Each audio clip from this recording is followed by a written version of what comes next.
All right, it is another morning, weekend morning right now, and heading to the gym. Gym opens at 7, but I'm not going at 7. Slept a little longer today, so got gym, hitting the weights. What do we got going on? We got leg day today, the second day of the week for legs, and some squats, leg extensions, deadlifts, lying leg curls, seated leg curls, calves, and then a little bit of ab work. And so we're gonna go push the legs. The second day of the week is a little lighter than the first day. Well, I would say weight-wise, but number of sets, and not as many. Through this app, I'm on finish up week. This is the last day of week 4 for this 6-week mesocycle. Next week is kind of the hardest week, and they go for what's called 0 reps in reserve. So really won't get into all of that. Well, I guess as you progress through the week is, your first week that you're doing it, you're not trying to get to failure on your sets, and then you progress, and then so you might have like 3 reps in reserve, and then 2, 1 as you go through the weeks. And this week, next week, I believe it's 0 reps in reserve. So it's going to be kind of the culmination of the training program. And then week 6 is a deload. Is, from what I understand, deloads, it kind of helps to get the fatigue out of your system and such, so then you can start a new mesocycle after that. And so putting the new one together, probably gonna do another 6-week one for after that, but it's not to get too far ahead of ourselves because we got legs today. So with the squats is working on going really deep in those squats. So in order for me to do that, I have to have my toes kind of bent out a little bit, flared out a little bit, and get below parallel. Pause for half a sec or a second there, and then try to push up. Now, as I've been going through this training period, as I'm kind of learning how to do things more optimally, is I need to work on slowing my eccentric, the down portion, even more so, and get a little bit longer pauses. So which means that the next time I go through this cycle, the next one is I'm going to have to probably going to have to lower the weights that I do, and not because I couldn't lift higher, but in order to do things much slower and get the eccentric, take advantage of the eccentric, is I have to do less weight, which is totally fine. It's actually, there's some good things of doing less weight too, is you have less chance of injury and to you and your joints and pain and that stuff. But going to be doing less weights on there, and it's been proven that the eccentric portion of it is the part that is better for hypertrophy, building your muscles. And so that's starting soon. Today, legs, and let's see if I can get it where it's gonna be hard to walk around for a little bit. I haven't had any of those sessions where it's like, as of late, where I just been like gassed, I can't even walk. I'll have to see if I can get those kind of workouts, but that's not something you want to do every single time either, because that's going to fatigue you too much for your next time you lift that exercise or lift those muscle groups, and you don't want to go so hard that you can't even do it effectively the next time.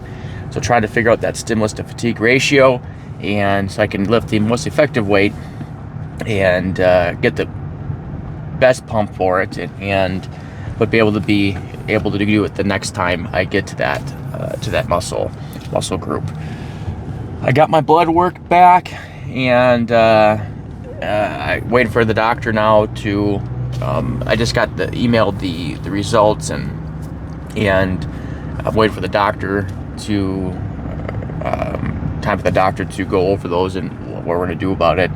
A lot of things seem to be fine within range. Some things are lower, at the lower end of the range that should probably be higher. Some numbers are higher than they should be, like some good cholesterol is low. The good cholesterol is not as high as it needs to be. Bad cholesterol is actually in a better spot, but I didn't see anything like. I'm just waiting for the doctor. I guess before I start trying to share what's going on.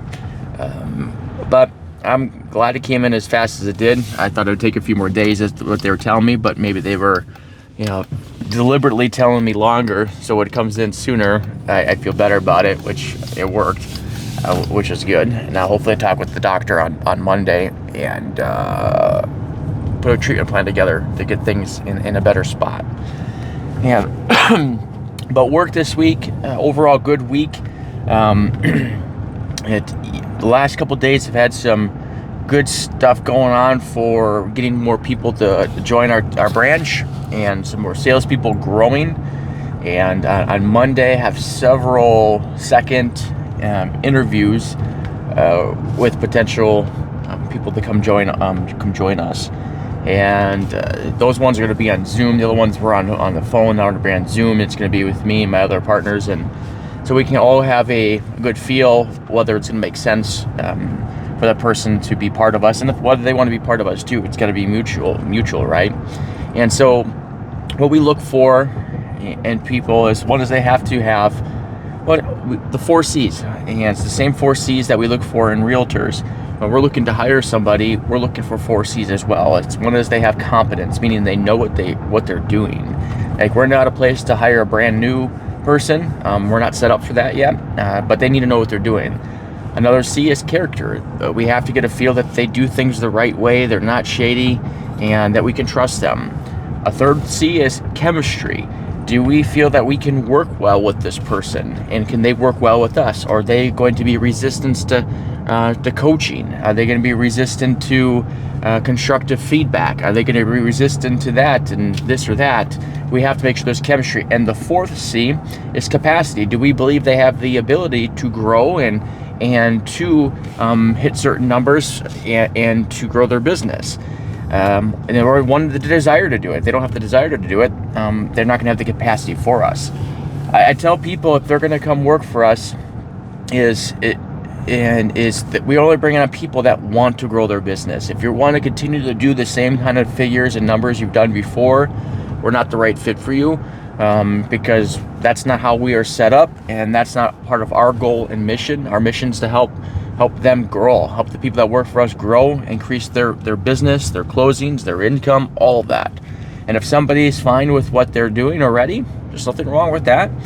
That's just not going to be a right for us, and because then we're going to be pushing them in ways that they don't want to be pushed, because they're fine with whatever it is that they're doing. And so it's really cool to see some of the growth happening, and then our system stuff that we've been working on, I've shared about in the past. It's really coming together, which is great. Working out some kinks. We just hired another person for that department, and that person will start early next week. And we already have plans of hiring another 1 or 2 for that department. And so what we're doing is that we're putting things in place, people in place, then we're putting some pressure on it and to see how it's working, fixing those things, and then we add more people, and then we could scale it. And we're pretty darn close to the spot where we could start hiring a lot more people for a particular position.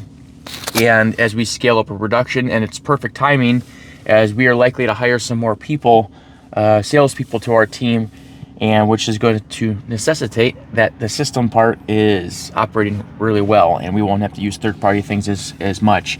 And eventually it's going to be all in-house, 100% in-house, and where we could take control of everything. And it's one of the reasons why we're doing this, is because when you utilize third-party resources for things, is you don't have ultimate control over things. And in our business, in our industry, is so time sensitive and so many moving pieces that control is really important to be able to have. Is because then also you could take ownership over third party. Yeah, you could take ownership of what you do, but at the end of the day, their job that they're doing is you can't really take full ownership of it, is because you're not able to do it. You can't make them do changes. They operate the way they want, and they're the company they work for the way that they want them to do it. When it's everything's in-house, we take ownership of it. Can take ownership of everything, and which is good, because then we can improve that. We can make the necessary adjustments, get more people, whatever it is we need to do to make sure we're operating at the highest of levels. All right, just got in my parking spot. That's all I got for you right now. Don't know if we'll do another one later today, but always, I will catch you tomorrow.